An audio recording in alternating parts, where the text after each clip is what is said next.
Climbing to the top of Mount Everest, the highest mountain in the world, is a dream for many mountaineers. It's a test not just of physical strength, but also of inner toughness and determination. For our fellow Filipinos, standing on top of Everest is more than just a personal victory. It's an honor that raises the Philippine flag to the highest point on Earth. In this video, we'll look back at the stories of bravery and amazing success of the Filipinos, who first waved our flag on Everest in 2006 and 2007. These people aren't just names in history, they are symbols of dreams that can be reached. They proved that no matter the challenge, no matter how high or tough it is, a Filipino can overcome it. From the extreme cold, to the winds that almost pull you down, to the so-called death zone, they faced it all with great courage. Their journeys inspired a whole nation, showing that the Filipino people can compete in any field around the world. Their names are already etched in the history of Philippine mountaineering, and this dream continues to burn brightly. We'll also look to the future, to the year 2025, where new heroes are getting ready to continue what was started. They are the next generation of Filipinos who will climb Everest, carrying the same dream and determination as those before them. Join me as we learn the stories behind every step, every breath, and every triumph of our Filipino Everest pioneers. These are stories of hope, sacrifice, and an unmatched love for our country.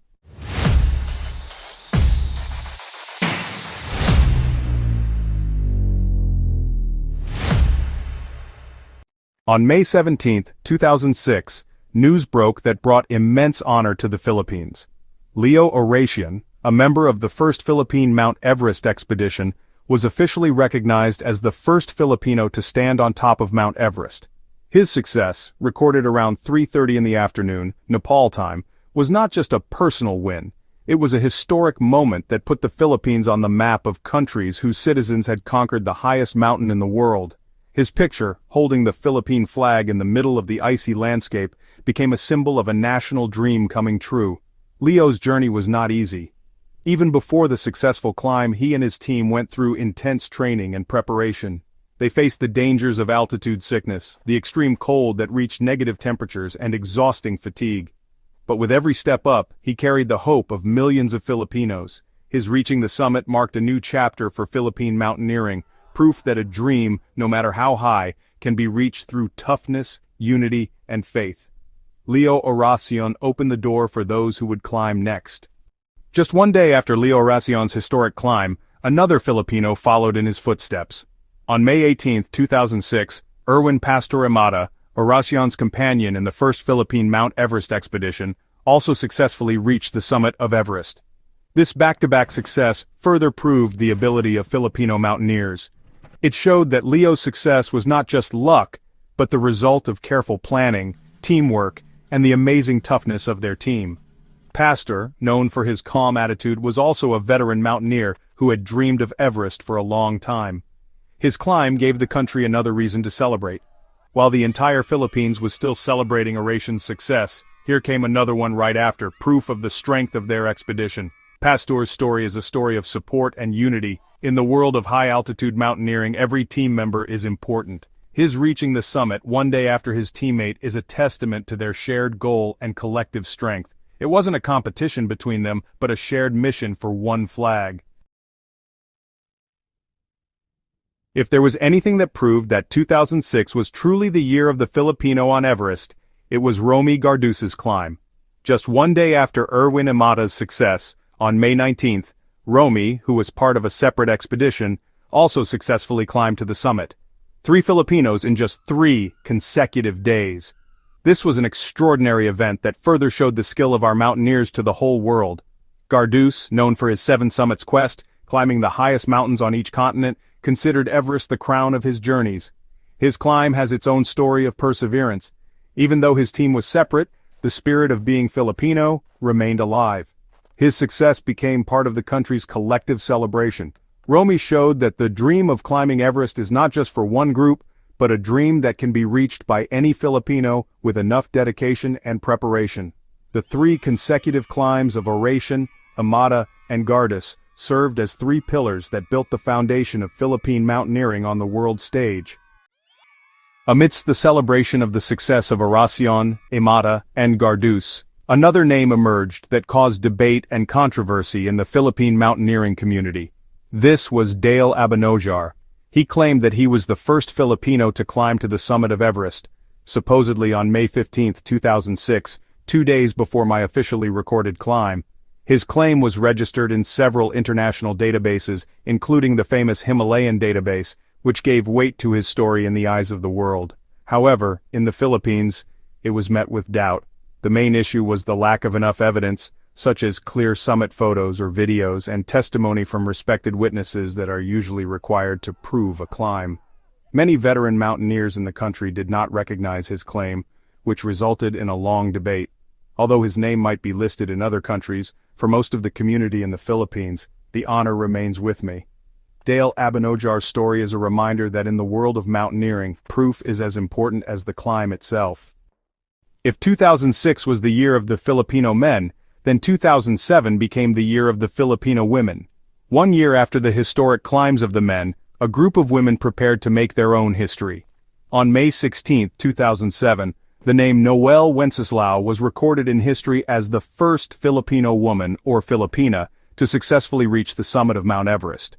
A member of the Globe-sponsored Kaya Ang Pinay, Filipina Can Do It expedition, Noel led an extraordinary achievement that proved the strength and courage of Filipino women have no limits. Her climb was not just a personal triumph, it was a powerful message of women's empowerment. She showed the whole world, and especially Filipino women, that no dream is too high. She faced the same dangers and hardships that the men before her faced, and in the end, she succeeded. Her smile in the summit photo, while waving the Philippine flag, symbolizes the strength, skill, and determination of every Filipina who dreams and strives to achieve their goals in life. Along with Noel Wenceslao on that historic day was Karina Dayandan. On the same day, May 16, 2007, Karina became the second Filipina to climb to the summit of Everest. Their simultaneous success is a testament to the strength of their bond and their preparation as a team. It wasn't a race to see who would go first, but a mission they built and fulfilled together. Karina, who like Romy Garduce also dreamed of completing the 7 summits, showed amazing toughness throughout the expedition. Their climb was a choreographed dance with danger, where trust in each other was very important. Karina's success, along with Noel's, highlighted the concept of teamwork. At 8,848 meters high, where every decision could be a matter of life or death, having a trustworthy companion is a blessing. Their combined success not only doubled the honor for the country, but also showed a great example of unity and support in achieving a very high goal. And the story of the Kaya Ang Pinay expedition doesn't end there. To complete the historic trio of women on top of the world, Janet Bellarmino also successfully summited on the same day, May 16, 2007. 3 Filipinas on top of Everest on a single day. This is an extraordinary feat that rarely happens in Everest's history. Their success sent a strong wave of inspiration throughout the Philippines. They showed that Filipino women can not only do it, but they can do it together as an unstoppable force. Janet's climb, along with Noel and Karina, demonstrated the strength of their preparation and mental fortitude. The logistics and physical challenges of having 3 members climb to the summit at the same time are immense, but they did it. They became an inspiration not only for mountaineers, but for all Filipinos. Their story became a symbol of unity, courage, and the extraordinary ability of Filipinas to face and overcome any challenge, no matter how high or difficult. While the nation's attention was focused on the historic climb of the 3 Filipino women, another Filipino was quietly striving for the same dream. One day after the success of Wenceslao, Dayandan, and Bellarmino on May 17, 2007, Reggie Pablo also successfully reached the summit of Mount Everest. His climb served as the culmination of a very successful climbing season for Filipinos that year. It showed that the momentum started in 2006 continued to grow stronger.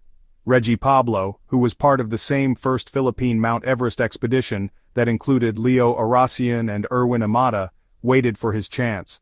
His patience and determination paid off. His success proved that their team had a deep bench of talented and dedicated mountaineers. His climb may not have received the same level of attention as those before him, but it was just as important. It is a testament to his personal sacrifice and to the collective strength of their expedition, which concluded the successful climbing season of 2007. After almost 2 decades, the fire of the dream to climb Everest is burning again for a new generation of Filipino mountaineers. In the future, in the year 2025, a new name is set to be etched in history: Rick Rabe. On May 15, 2025, carrying the lessons and inspiration from the previous heroes, he successfully reached the summit. His climb symbolizes continuity. It shows that the spirit of climbing Everest has not died, but has been passed on to those who will climb next. Rick, who grew up hearing the stories of Oration and the Filipina climbers, brought modern technology and more advanced training knowledge. But the heart of his climb remains the same: the desire to raise the Philippine flag at the highest point in the world. His success is a bridge between the past and the future, proof that the legacy of the Filipino Everest pioneers is alive and well, and continues to inspire young people to dream big. The success in 2025 didn't end with Rick Rabe. Just like what happened in 2006, the success became back-to-back. 3 days after Rick's climb on May 18, 2025, another Filipino waved our flag on top of Everest. He is Geno Panganaban. His climb once again proved the depth of talent and determination of Filipino mountaineers in the modern era. It showed that the Philippines continues to be a force to watch in the world of high-altitude climbing. Geno's story is a story of dedication. For many years he dedicated his life to preparing for this moment. His training was not just physical, but mental and emotional. He faced the challenges with resilience, carrying the dream not only for himself but for his family and the entire country. His success, following Rick Rabe's, signaled a new golden age for Philippine mountaineering, an era strengthened by technology, science, and most of all, by the Filipino heart. And on that same day, May 18, 2025, along with Geno Panganaban's climb, another name was added to the list of Filipino Everest heroes: Miguel Mapalad. Their simultaneous arrival at the summit reminds us of the success of the Kaya Ang Pinay team in 2007. It showed that teamwork and unity remain key to success, even in modern times. Their combined strength paved the way for a safe and successful climb for both of them. Geno and Miguel, as representatives of the new generation, showed that the spirit of bayanihan, community cooperation, is alive and well among Filipino mountaineers. They didn't race each other. Instead, they helped each other to both reach their dream. Their story is a beautiful ending to another historic chapter for the Philippines on Everest. Their success, along with Rick Rabe's, proves that the dream started in 2006 will continue to be reached and achieved by Filipinos in the years to come. From Leo Oracion in 2006 to the heroes of 2025, the story of Filipinos on Everest is an epic of courage, sacrifice, and an unmatched love for country. Each one of them, Leo, Erwin, Romy, Dale, Noel, Karina, Janet, Reggie, Rick, Geno, and Miguel, had their own journey, but they all resulted in one thing: bringing honor to the Philippines. They proved that no mountain is too high, and no dream is too grand for a Filipino with determination. Their names are not only carved in the rock and ice of the Himalayas but also in the hearts of every Filipino. Their successes serve as a reminder to all of us. A reminder that in the midst of life's challenges and trials we have the strength within us to overcome them. Every step they took up Everest symbolizes every effort we make in our daily lives. Their waving of the flag at the summit is our collective triumph. They are more than just mountaineers. They are national inspirations who show that Filipino excellence is truly world-class. So to all our Filipino Everest pioneers, past, present, and future, a heartfelt greeting and thank you. Your stories will continue to be a light that guides future generations to dream, strive, and reach the peak of their dreams. Because of you, we have proven to the whole world that the small flag of the Philippines is capable of waving at the highest point on earth. Long live the Filipino mountaineer, long live the Philippines! So hit that subscribe and ring that bell too, for history's wonders waiting for you. Billy at Works, let the knowledge ignite, exploring the past with all of our might.